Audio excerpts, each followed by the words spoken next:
성도 여러분 안녕하세요. 오늘은 로마서 3장 들어갑니다.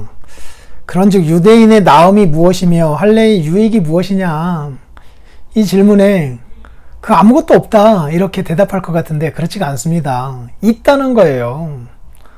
범사에 많답니다. 우선 그들이 하나님의 말씀을 맡았다라는 거죠.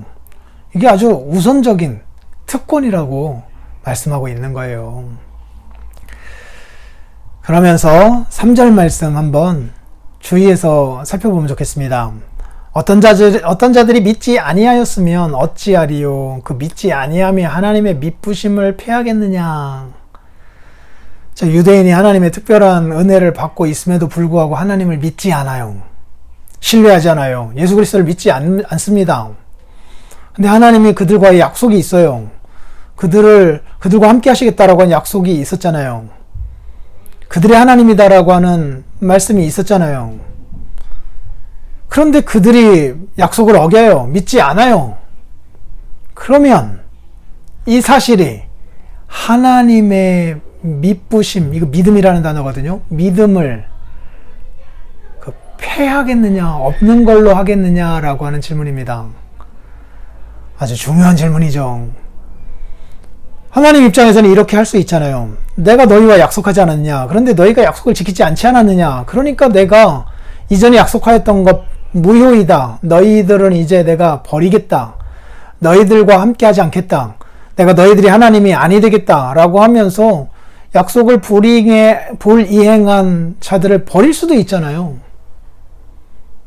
그런데 그렇게 하지 않으시겠대요. 왜요? 하나님은 믿음직스러우신 분이니까요. 인간의 불신실에도 불구하고 그 값을 대신 지불하면서까지 끝까지 책임지시겠다라고 하시는 하나님의 의지가 여기에 포함되어 있는 거예요. 이것을 일컬어 하나님의 믿음이라고 말하고 있는 거예요. 하나님의 신실하심이요, 미쁘심. 우리가 못하였음에도 불구하고, 어겼음에도 불구하고 그 자리에 오셔서 값을 대신 지불하면서까지 우리와 맺었던 최초의 그 언약을 완성시켜내시는 하나님의 그 일하심을 하나님의 신실하심이라고 표현하고 있는 거예요. 하나님이 이런 분이시랍니다. 이렇게까지 하시면서 우리를 구원하시는 분이 우리 하나님이시래요. 오늘 말씀 한번 꼭 기억해 보세요. 어떤 자들이 믿지 아니하였으면 어찌하리요? 그 믿지 아니함이 하나님의 미쁘심을 패하겠느냐? 하나님의 신실하심을 패하겠느냐? 그럴 수 없다. 결코 그렇지 않을 것이다. 끝까지 주께서 책임지실 것이다 라고 말씀하고 있는 거예요. 이거는 앞에서 1장에서 말씀하였던 율법 외에 하나님의 한 의가 나타났다라고 할 때 그 의와 거의 같은 개념입니다.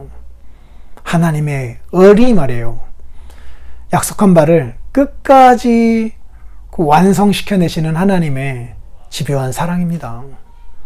여러 가지의 역경이 있음에도 불구하고 역경을 헤쳐서 결국 완성해내시는 하나님의 집요한 열심이 의로도 나타나고 믿음으로도 나타나는 거예요. 8장에서는요, 그리스도 예수 안에 있는 하나님의 사랑에서 누가 끊으리요? 그 사랑으로 나타나기도 하고요. 이 하나님의 의, 하나님의 믿음, 미쁘심, 그리고 하나님의 사랑, 이게 그 하나의 세 면이라고나 할까요? 이 모든 것이 바로 죄인된 우리들을 구원하시는 하나님의 모습에서 찬란하게 드러났습니다.